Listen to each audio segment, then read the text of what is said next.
Efficiency in Last Epoch is the biggest factor when it comes to acquiring more rewards in terms of items or gear upgrades and also gold, runes and glyphs. For this, it is extremely important to have your loot filter set up correctly. I'm going to go into a couple of rules that I think are extremely important since we are always leveling up and getting better gear and more gold, more rewards. Your requirements to what you are currently looking for are constantly changing. Therefore, also your loot filter needs to have this exact variability. In this case, you want to set up not only your primary loot filter, but it's also going to be really important to get the loot filter to grow with these requirements. Because if you are not filtering enough stuff, you are just going to tank your efficiency. These rules are there to help you.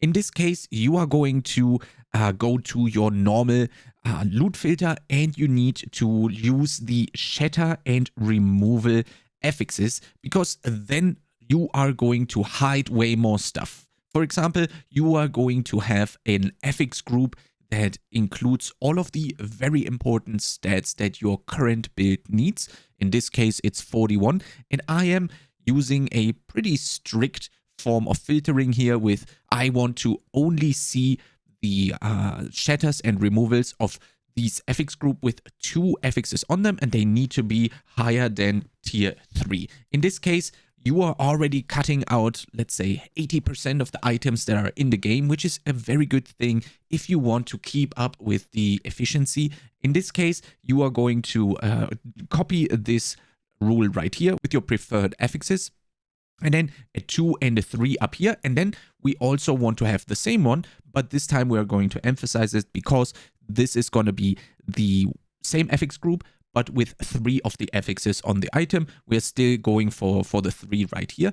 And as you can see, I duplicated my filter to also have an uber strict version, basically. And with this one, I basically have the same thing, but I bump up the number or the tier required to show the item to 4 in this case, and also the 4 on the other one.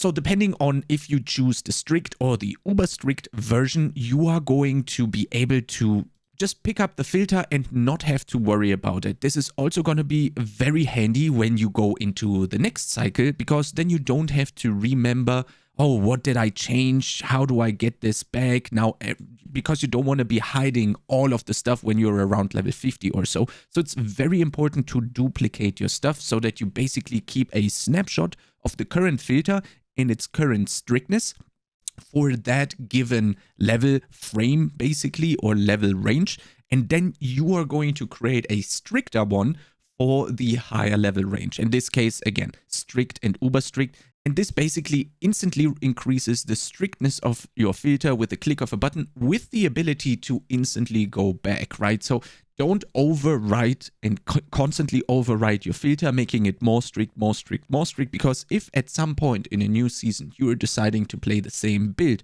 or a similar build and reuse that item filter, you are going to end up with a very strict item filter that is maybe just for the very end game, and it's not so much for the leveling period. And then you're going to wonder, how am I supposed to dial all this back?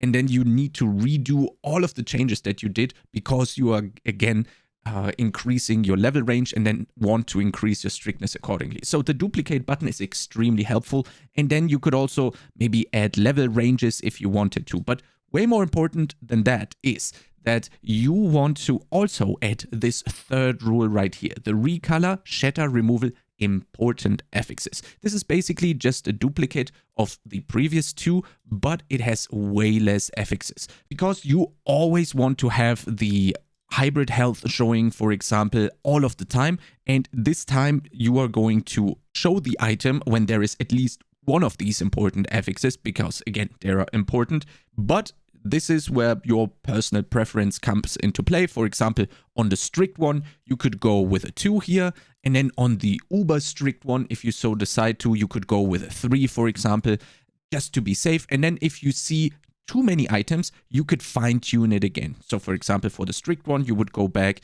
and say, nah, I'm just seeing way too many of those. Maybe you could even go lower it down and put it to a 0. So you see all of those very important items.